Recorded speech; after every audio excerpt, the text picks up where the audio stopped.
Hai, selamat datang ke YouTube channel Agent Pro, build by leader, build to last.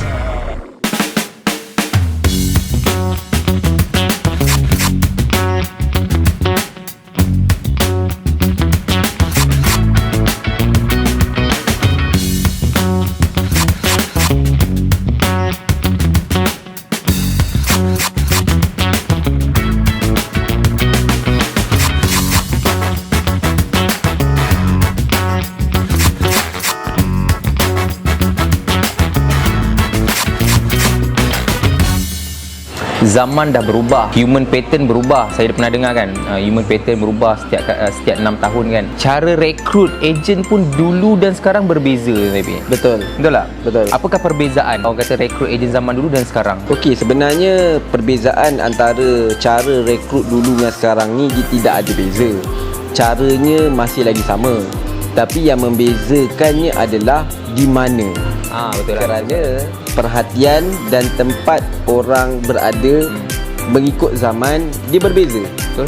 Sebab kalau dulu zaman saya ingat lagi waktu saya remaja. Okey. Waktu melepak zaman remaja dulu, kalau zaman saya habis sekolah pergi Bukit Bintang, pergi Sungai Wang, kita pergi shopping mall melepak. Tetapi kalau kita tengok dalam dunia sekarang ni, budaya-budaya tu dah tak wujud dah pun. Yeah. Dah boleh dikatakan kurang pun. Kenapa saya cakap kurang? Sebab kalau kita tengok dekat dalam drama-drama Melayu ataupun dekat iklan-iklan yang berlegar-legar di media sosial ataupun TV, dah kurang mesej-mesej yang mengatakan kau ni sibuk asyik melepak je. Sebab budaya tu dah tak wujud sekarang. Betul. Tapi bukan bererti orang tak melepak. Orang melepak, cuma tempat orang melepak berada di dalam media sosial. Jadi itu kalau cerita melepak. Cerita buat rekrut ni sama. Nak rekrut ni kita nak cari orang, bukan beruang kan. Orang ni dah berubah. Dulu dia ada dekat offline, sekarang kebanyakan orang ada dekat online. So orang kata teknik rekrut ni dia berubah mengikut pattern manusia lah. Ya, betul. Dulu cara rekrut banyak on table, tempat lepak, kedai mamak. Kan, sebab waktu itu pattern manusia suka lepak dekat situ. Dan sekarang ni manusia suka lepak secara online. So dekat situlah tempat rekrut yang terbaik. Betul. Apa antara kaedah rekrut zaman sekarang ni? Okey, untuk kaedah rekrut zaman sekarang ni lah, kalau saya cakap dalam video ni kita ambil tahun 2023 lah kan. Yang memang kita dapat nafikan trend 2023 ni adalah dipanggil sebagai short video. Ataupun lebih mudah TikTok lah. Itu tempat ataupun trend kebanyakan orang melepak sekarang ni. Kenapa? Sebab waktu zaman dahulu, sebelum wujudnya media sosial, orang tak ada media sosial. So bila tak ada media sosial, wujudnya media sosial, orang melepakkan media sosial di Facebook, di IG. Dan bila dah lama orang berada di dunia online, manusia ni tak boleh nak statik benda sama, dia kena berubah. Betul. Jadi naikkanlah trend yang berikutnya, masih lagi online, tapi online yang menggunakan pattern short video. That's why banyak orang ada kat TikTok ni. Sebab apa? Sebab TikTok ni dia punya info dan konten dia tu seminit dah boleh dapat something. Betul. Jadi sebab tu ramai orang berada di TikTok. Jadi kalau tanya dengan saya, jawapan dia mesti ada di TikTok. Itu kalau kaedah yang orang kata kena buat konten. Of course lah cara macam tu dia ambil masa tapi kan, Tuan Syafiq kan. Ada tak kaedah yang lagi cepat? Tadi saya cakap tentang kat mana nak buat rekrutmen. Dan macam saya bagi tahu, dalam tahun 2023 ni tempat yang terbaiklah TikTok. Okey, sekarang kita pergi pada TikTok. TikTok ni sendiri pun ada banyak cara nak buat rekrutmen. Pertama, kita boleh gunakan free course marketing. Dengan cara kita buat konten tu viral, orang klik, orang pun join kita. Okey.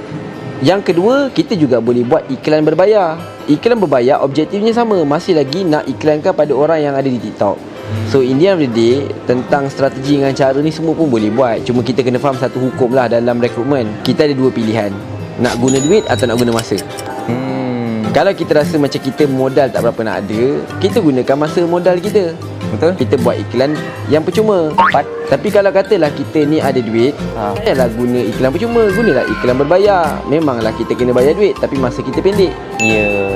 Andai katalah Tuan Syafiq kan, ada orang zaman-zaman sekarang ni dah ada TikTok pun dia ada TikTok lagi. Masih relevan tak IG dan Facebook? Okey, melihat pada trend yang berada dalam 2023 ni, walaupun saya cakap tadi TikTok ni satu trend yang bagus, tapi kita juga tak dapat nak menolak yang bahawasanya masih lagi ada penduduk di IG dengan Facebook. Facebook kan. Ada orang yang masih lagi berada di sana, terutamanya orang yang susah nak berubah. Kan, yang bukan jenis trend punya jenis. Ada benda baru je dia akan follow. Ada orang dia memang jenis relax, steady. Maka mereka ni ada di IG dan Facebook. Sebab tu taklah kita rasa terkejut bila ada di antara student kita, bila mana dia orang buat rekrutmen, mereka dapati jika package rekrutmen tu agak tinggi, selalunya mereka akan mudah dapat dekat Facebook dan IG. Sebab kat sana banyak orang-orang tua yang ada duit. Oh, dia setiap social media ni dia ada golongan yang duduk. Ya, betul. Ada golongan yang majoriti dekat situ. Ya, betul. So, macam Facebook ni golongan antaranya 35 and above lah selalunya. So kalau rekrutmen nak 35 ke atas, banyak dekat Facebook. Tapi kalau kata bawah 35 selalunya kat IG lah. Kat IG. So TikTok ni biasa orang muda je lah. Okey, TikTok ni keunikan dia adalah dia punya audien bercampur. Okey. Nak kata muda sangat pun tak, berumur sangat pun tak. Jadi semua golongan ada kat sana. Okey. Sebab dia adalah satu platform social media yang baru. Tapi saya percaya sampai satu tahap TikTok akan membentuk demografinya sendiri. Sekarang ni dia tidak ada demografi sangatlah yang tetap muda ke tua ke kan. Siapa je yang suka video pendek, dia pun datanglah ke TikTok untuk tengok. Jadi apa saja niche business dalam business agency kan, kita ada unit trust, ada insurance, ada network marketing, ada agent stokis. Maksudnya kata semua perniagaan tu relevan je kalau nak marketkan ataupun nak buat recruitment agent di TikTok, betul? Betul, exactly. Sebab semua orang pun tengok TikTok sekarang. Saya tengok yang viral pun makcik-makcik pun ada juga. Kan? Viral-viral makcik pun ada kan buat video tak apa-apa. Tidaklah rigid orang muda kan. Yalah, betul lah.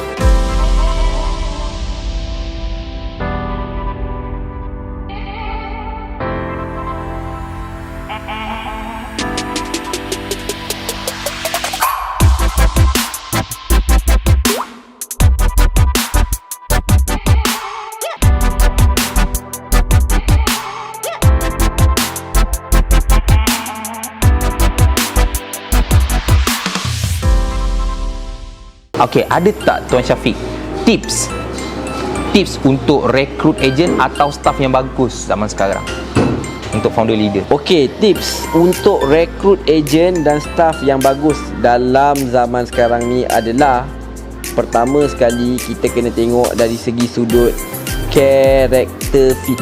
Apa character fit? Letak orang yang betul dekat tempat yang betul.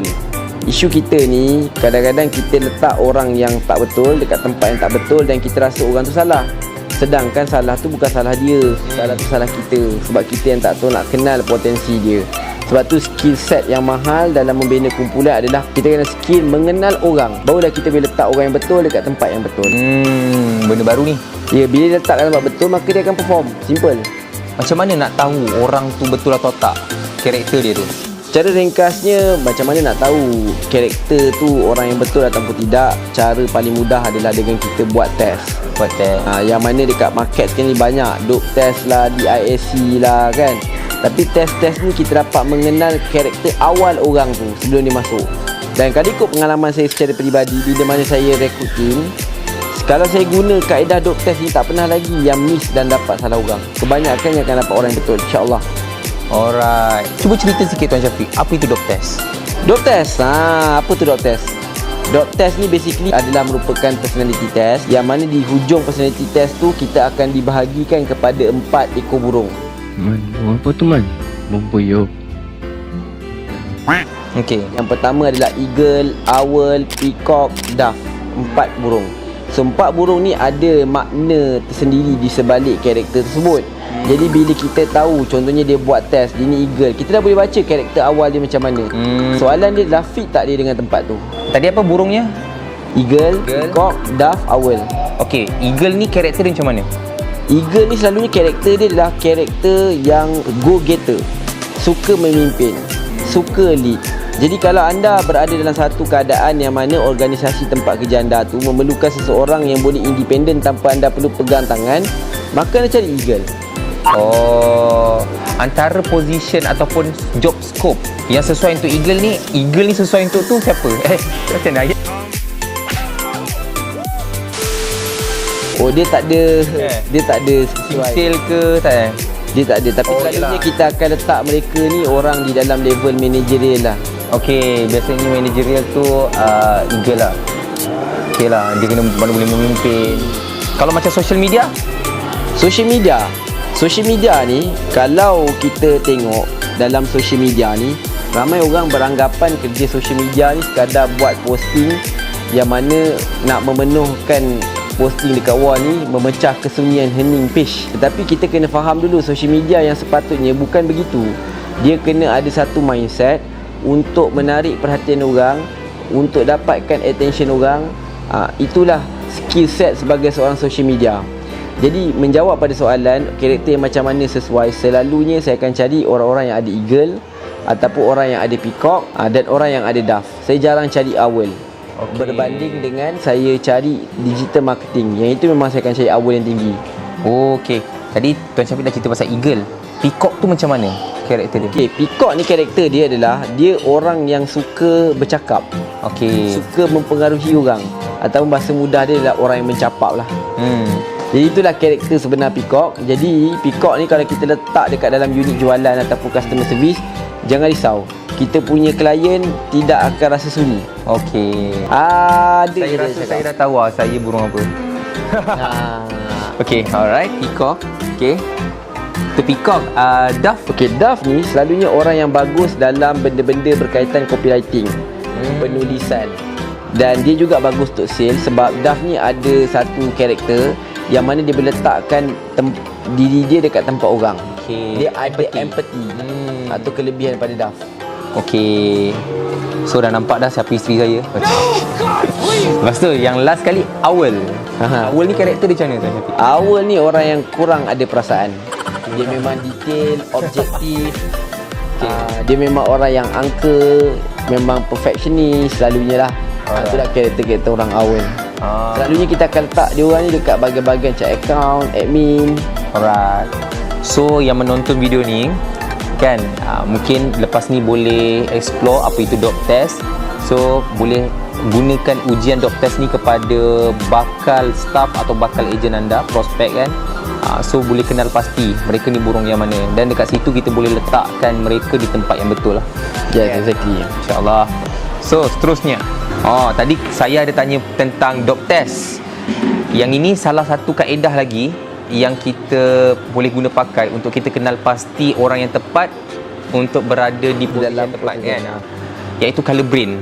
Okay. Boleh tak cerita sikit colour brain ada berapa dan macam mana nak kenal pasti karakter setiap colour brain tu? Okey, secara jujurnya saya bukanlah certified colour brain trainer. Dia sebenarnya ada certification lah, kalau nak ambil itu boleh ambil. Tapi secara asasnya ilmu ni bagi saya ilmu yang bagus untuk kita belajar. Sebab bila kita tahu mengenal pasti colour brain, kita akan kurangkan salah faham kita pada orang.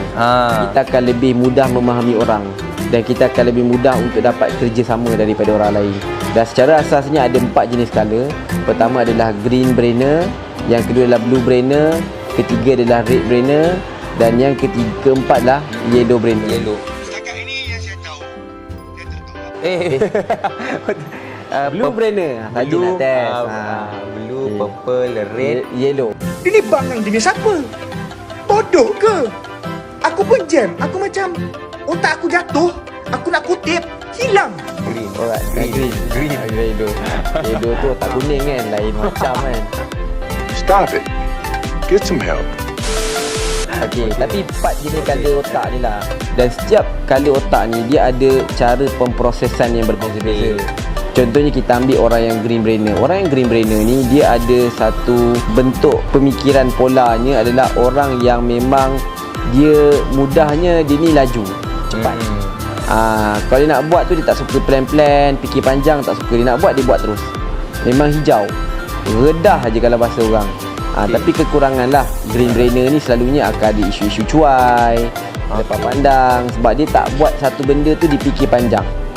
Itu adalah green brainer. Tapi ada baik juga ke orang? Ada baik, sebab orang macam ni selalunya bila kita ada satu projek ataupun idea nak buat something, orang ni kita akan buat sebab dia akan rempuh dulu. Bagus kalau dia kena ada, jadi dia kena jadi tanker. Dia penggerak. Kan, barisan tentera tanker tu. Betul. Okey. Kalau askar tu letakkan dia kat depan sekali. Dia mati, green dia tak brainer. takut. Ya. Yang kedua adalah orang yang dipanggil red brainer. Red, alright. Red brainer ni orang yang sangat organized, systematic, orang yang proses, Nak kenal rate brainer senang je. Kita akan nampak setiap benda yang dia buat tu memang tersusun. Step by step. Itu adalah rate brainer. Brain color yang ketiga adalah dipanggil blue brainer. Blue brainer ni lebih kepada orang yang emosi. Okey, dia buat apa juga keputusan dia kerana emosi. Kan? Jadi tak fikir tentang apa flow nak buat, cepat laju ke, dia fikirkan perasaan orang. Itu adalah orang yang blue brainer. Rate brainer tu Syafiq, apa keburukan dia? Okey, keburukan rate brainer ni adalah dia akan jadi sedikit slow sebab dia kena faham proses baru dia buat. Okey. Dan orang-orang macam ni dia perlukan penerangan yang lebih detail, tunjuk gambar, visual baru dia faham. Green brainer tak payah nak explain, cakap pakai phone dia faham, dia terus buat dulu. Salah tu nombor 2 lah, betul. Atau salah nombor 2. Itu adalah dipanggil rate brainer. Tadi kita blue brainer. Blue brainer ni dia punya kekurangan dia terlalu sensitif. Jadi ada isu-isu tertentu cepat merajuk kan. Itu blue brainer lah.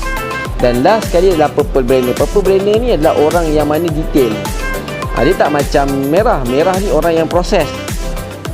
Bila nak buat satu benda dia akan tengok step 1 apa, step 2 apa, step 3. Tu orang merah. Orang purple dia tak tengok macam tu. Dia akan pergi step 1. Ni kalau jadi macam ni nak buat apa? Ni macam tu macam mana? Tak pergi lagi step 2, step 3. Step 1 tu dia dah memang betul-betul pergi pada detail. Itulah orang yang purple brainer. So kalau kita tahulah warna-warna colour brain ni, kalau kita dapat kenal pasti tim kita ada watak ikut colour brain ni, sebenarnya dia mudahkan kita untuk elakkan salah faham. Betul, kerjasama. So kita boleh orang kata berkompromi lah. Berkompromi. Tapi tak boleh berkompromi sangat rasa gak. Di manakah akal fikiran diberikan oleh Allah SWT jika anda tidak membunuhnya? Kalau dah selalu buat benda macam kan. Ada Tapi paling tidak boleh pergi bentik lah. Paling tidak kita faham lah orang tu memang macam tu kan. Okey. Dia satu benda lah yang saya nak share pasal apa juga personality test kan. Baguslah kita belajar personality test ni, tapi jangan jadikan personality test ni sebagai limitasi kita. Ya, setuju. Sebab kadang-kadang ramai orang dah tahu dia punya personality test macam ni. Tak apalah, saya boleh buat takat ni. Sebenarnya kita punya potensi nak berkembang tu is unlimited lah. Dia admit kekurangan dia kan. Ujungnya aku memang macam tu. Tak boleh sebab manusia kan boleh berubah. Kan? Kita risau je kalau orang yang dia dapat tahu personality test, benda yang baik dia admit, yang buruk pun dia setuju, dia tak nak improve.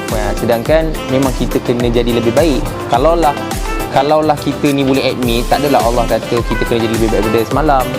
Sebab tujuan dia adalah untuk manusia ni sentiasa kena improve. Kita tak sempurna tapi kita dituntut untuk cari kesempurnaan. So itulah dia tentang rekrutmen. Tahniah kepada yang menonton video ni. Jangan lupa tekan like, subscribe dan tekan button loceng yang berada di bawah ni. Dan jangan lupa share kepada seramai mungkin orang, dan pastikan anda buat tindakan-tindakan tadi tu supaya kami sentiasa menghantui anda dengan konten-konten ilmiah yang bakal kami kongsikan dalam channel ini.